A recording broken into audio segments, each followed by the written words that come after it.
ரொம்ப நாள் கழிச்சு பூரி செய்ய போகிறேன். இப்போலாம் அதெல்லாம் செய்கிறதே கிடையாது. எனக்கு காலைல எழுந்திரிச்சு ஐயோ அது கொஞ்சம் பெரிய வேலையாக இருக்கே அப்படின்னு சொல்லிட்டு செய்கிறதே கிடையாது. நான் பாதி மாவு எடுத்து வச்சுட்டு மீதி மாவு ஃப்ரீசரில் வச்சுருந்தேன். ஆனால் அது வந்து கொஞ்சம் பெருசாகி வந்திருந்தது. நேற்று வச்ச மாவு தான் சுத்தமாக வரலை.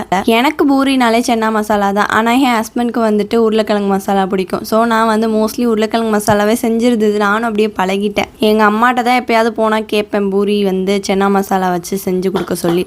பூரி எப்பயுமே நமக்கு பெருசாக வராது. அதே மாதிரி 1-2 தான் நல்லா வந்துச்சு. இன்னும் 2-3-4 வந்து அப்படியே அமுங்கி தான் வந்துச்சு. நல்லா வந்ததை மட்டும் கொஞ்சம் வீடியோ எடுத்துக்கிட்டேன். மதியம் மட்டன் பெப்பர் கிரேவி செய்யலான்னா பூண்டு வெங்காயமும் உரிச்சே ஒரு வழி ஆயிடுவேனேன்னு யோசிக்கும் போது தான் இந்த ப்ராடக்ட் எனக்கு ஞாபகம் வந்துச்சு. வாங்கி ரொம்ப நாள் ஆச்சு, ரிவ்யூ போடுவோம் அப்படின்னு சொல்லிட்டு.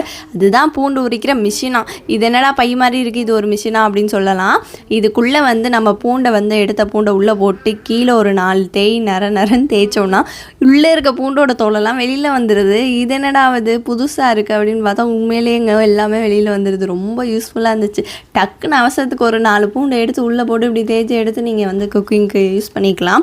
ரொம்ப நல்ல ப்ராடக்ட். இது வந்து நான் வந்து ஸ்க்ரீனில் வந்து கொடுக்குறேன். உங்களுக்கு வேணும்னா வந்து செக் பண்ணி பாருங்கள். பூண்டு உரிக்கிறது தனியாக வாங்கினாலும் ஒரே ரேட்டு தான். அந்த ப்ரெஸ் பண்ணுறதோட சேர்த்து வாங்கினாலும் ஒரே ரேட் தான். நான் சேர்த்து இருக்க ப்ராடக்ட்டே வந்து டேக் பண்ணுறேன். நீங்கள் முடிஞ்சால் செக் பண்ணி பாருங்கள். ஸோ அதனால் சீக்கிரமாக இன்றைக்கி என்னோட வேலையை முடிச்சுட்டு என் பாப்பா கூட ஜாலியாக விளையாடிட்டு இருந்தேன். ஓகே, இதே மாதிரி நெக்ஸ்ட் வீடியோவில் பார்ப்போம். அது வரைக்கும் பாய்.